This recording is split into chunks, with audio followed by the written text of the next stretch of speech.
The palace didn't hold a press conference. It simply pressed delete. One line of code vanished, and the world heard it like a thunderclap.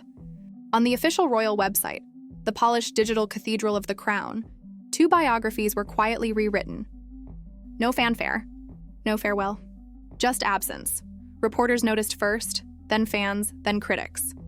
Screenshots spread like royal gossip on fire. Before, long paragraphs about education, degrees, charity work. After, a sentence, maybe 2. Everything else, erased. Was it routine maintenance? Or the monarchy's cleanest execution yet?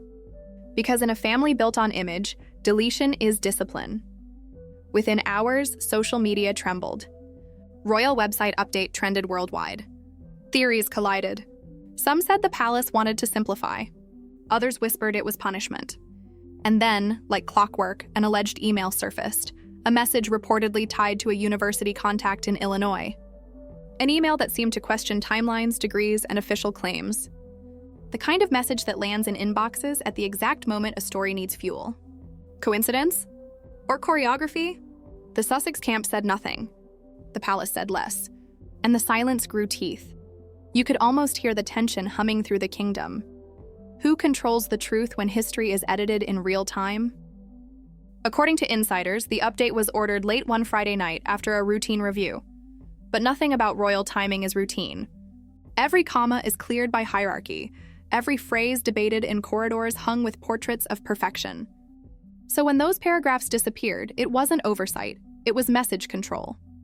Witnesses claimed staff worked until dawn relinking pages, adjusting metadata, scrubbing what could raise questions. The new bios appeared minimal, almost sterile, stripped of the warmth once crafted to humanize. A palace, once accused of being outdated, suddenly embraced the cold precision of modern branding. And yet, the update didn't land quietly. It detonated. Reporters described a visible tightening of lines inside Montecito. Sources close to the couple allegedly said Meghan felt blindsided, that she found out not from courtiers, but from Twitter. Harry, reportedly furious, called it another coordinated humiliation. But behind that anger, insiders saw fatigue. Years of headlines, lawsuits, and streaming deals had turned outrage into reflex. Still, the symbolism cut deep. The website wasn't just pixels. It was legacy. The same page that once placed them beside the future king now reduced them to footnotes. And that email leak? It poured salt on the wound. A few vague sentences, no concrete accusations, yet it framed doubt as discovery. Possible discrepancies, it read. Enough to ignite suspicion, too little to verify. The perfect modern scandal, plausible, deniable, viral. The British tabloids ran with it. Meghan's academic claims questioned after royal deletion, blared one headline. Another softened it. Email raises questions as palace updates records. But the implication was clear. If the palace didn't believe every detail, why should the public? Here's the irony. The monarchy, long accused of being slow, finally mastered internet tempo. A deletion at dawn, a silence by noon, and by evening, the world debating a void. Because sometimes the smartest PR move isn't a statement, it's subtraction. Sources suggested the Queen's former aides had advised the new team, do not fight, edit, and so they did. What can't be defended, delete. What can't be deleted, drown in new content. Meanwhile, the Sussex's PR firm scrambled. Drafts were written, redlined, abandoned. Do we issue clarification? Someone asked. Do we confirm the degree? Do we ignore the bait? Every option risked validating the narrative. Every silence risked looking guilty. An impossible choice. Speak, and the story grows. Stay quiet, and the story owns you. Sound familiar? It's the same trap Diana faced decades ago. Different medium, same monarchy. According to royal correspondence, the timing wasn't random. The palace had spent months pruning its digital presence ahead of a new media strategy. Simplify the monarchy. Streamline the message. And quietly, decisively, distance the institution from the couple who turned independence into entertainment. But was it about truth or optics? Because if accuracy were the motive, why leave errors in other bios untouched? Why update only those 2 pages? Why now? Rumors swirled of a reset inside royal communications. A younger team eager to modernize reportedly argued that the Sussex brand confuses the royal narrative. So the easiest fix? Cut the cord online. Meanwhile, an editor at a major paper confessed off-record, We were told not to call it deletion. Use streamlining. Sounds cleaner. Streamlining, such a polite word for erasing. Netflix producers watching from Los Angeles were said to be amused but alert. Because controversy sells, and nothing reignites a dormant documentary deal like palace intrigue. The same system that tried to shrink them could end up inflating their value again, and maybe that's the tragedy of it all. Every attempt to silence this couple only writes another act in their ongoing saga. Still, to royal loyalists, the website edit was just as delayed. One columnist wrote, "They wanted out. Now they're out." Others saw cruelty disguised as protocol. One former aide allegedly remarked, "We don't exile people anymore. We edit them." A brutal line, but accurate, because exile is public. Erasure is polite. Online, arguments raged. So royal erasure trended for days. Some users posted screen recordings like forensic evidence. Others mocked the outrage. It's just a web page. But in the age of digital identity, a web page is a monument. Delete it, and history tilts. Inside Buckingham Palace, reportedly, there was relief. One insider said the king viewed it as housekeeping, not hostility. But another countered, he knew exactly how it would look. That was the point. And maybe that's the cruel genius of monarchy. It never needs to explain. It simply acts and lets interpretation do the damage. By the following week, the uproar blended with fresh headlines. Another charity appearance, another gown, another distraction. The internet moved on, but something had shifted. A precedent set. If the crown could quietly rewrite recent history, what stops it from rewriting older wounds? Every empire survives by editing its archive. Rome chiseled names off monuments. The Tudors burned letters. The Windsors update web pages. Different tools, same instinct. Control the story, control survival. The Sussexes, reportedly advised by American strategists, chose not to respond. "Let the moment pass," one insider said. A simple line rehearsed 100 times before. But silence is a strange kind of weapon. It feels noble in the beginning, dignified, even powerful. It says, "We are above this," until it doesn't, because silence has an expiration date. And when it sits too long, it stops sounding like grace and starts echoing as surrender. Days passed. Then weeks. The storm online began to cool, or so it seemed. Headlines shifted. The world scrolled on. But the algorithm didn't forget. It never does. Journalists started noticing something odd. Traffic spikes. Thousands, then millions, returning to the About the Royal Family page. They weren't there to read. They were there to remember. Click, scroll, refresh, a collective ritual of digital archaeology, millions of eyes hunting for what used to be there. Every missing line became its own headline. Every absence, a story. Each screenshot, a relic of a vanished age, and just like that, the deletion became the promotion. The very silence meant to bury them resurrected their names across timelines and tabloids once again. It's poetic justice in digital form. Erasure creates immortality. You can't trend if people forget you. You trend when they try to forget you. Behind the spectacle lies something deeper, a quiet lesson in how power has changed shape. Once authority meant command. Orders, decrees, public proclamations. Now it means curation.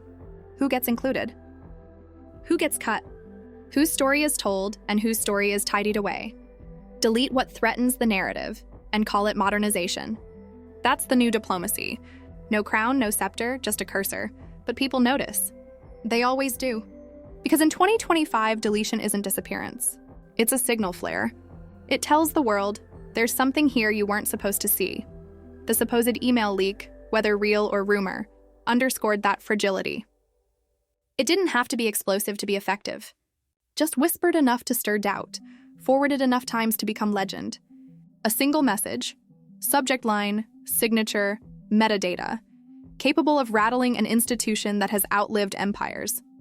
The royal family once ruled through bloodlines, armies, and empire. Now, one line of code can undo what centuries built. Think about that. Not a war. Not a scandal. A semicolon misplaced in a digital biography. A line break in a website's source code. And yet, the world paused to interpret it. That's the real irony of this age. Power no longer collapses in explosions. It decays in quiet updates. The story ends where it began, in silence.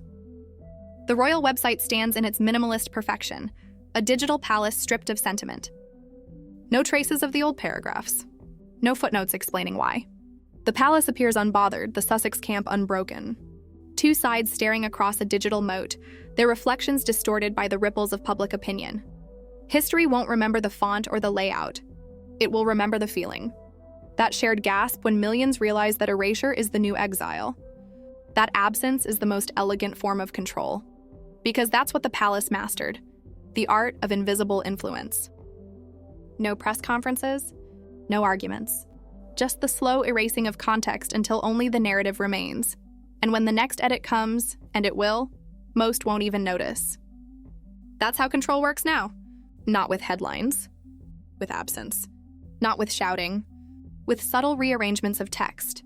The monarchy doesn't need to delete the Sussexes entirely. Just enough for doubt to live forever. Leave a trace of omission, a gap where curiosity grows. Because curiosity keeps the story alive longer than any scandal could. And in a culture addicted to outrage, doubt is currency. Doubt feeds clicks. Doubt sells headlines. Doubt builds careers. Truth, meanwhile, is static, too calm to go viral. So was this a power move? A warning? Or the final unraveling of a royal fairy tale rewritten one click at a time? Look closer and it feels like all three, because power rarely announces itself these days. It doesn't need to. It hides behind updates, behind polished phrasing like streamlined content, routine refresh, simplified layout. The kind of words that make censorship sound like design. And maybe that's what makes this moment so revealing. For decades, the monarchy represented endurance, stone castles, centuries of continuity. But what if the future of power isn't carved in marble? What if it's coded in HTML? What if legacy is no longer about bloodlines but bandwidth? Because control in the digital age is quieter, faster, harder to trace. It's the invisible edit that changes meaning without leaving fingerprints. The Sussex story is no longer just a royal drama, it's a mirror held up to modern authority. How governments, corporations, even influencers manage reality by editing what people see. It's not about rewriting lies. It's about rewriting truths that no longer serve the brand. The palace may look ancient, but its tactics are painfully current. Erase what embarrasses, reframe what remains. Then let silence do the talking. And silence, strategic, surgical silence, is the most royal weapon of all.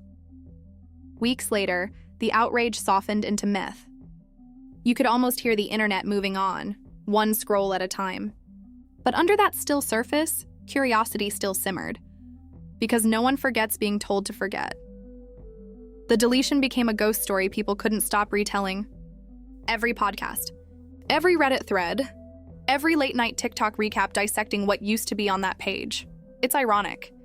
The palace tried to close a chapter and instead created a franchise, because the internet never buries. It multiplies. Every act of erasure creates 10 copies. Every copy breeds interpretation. That's the curse and brilliance of the digital age. Control and chaos coexist, endlessly refreshing each other. And maybe deep down, that's the part everyone fears. That the more we curate ourselves, the less of us remains. So, when the royal website refreshed, it didn't just clean a page, it exposed the architecture of power in 2025. A world where every deletion feels intentional. Where silence is no longer peace, it's proof. Because in the monarchy, as in the media, nothing truly disappears. It only reloads, and maybe that's the saddest truth of all. Every story, every scandal, every name, fighting not for forgiveness, but for a line in the next update. A paragraph. A mention. A trace in history's cache folder. And when it's gone, we'll still be talking about what was missing. In the end, silence said what no headline could. History isn't deleted. It's updated.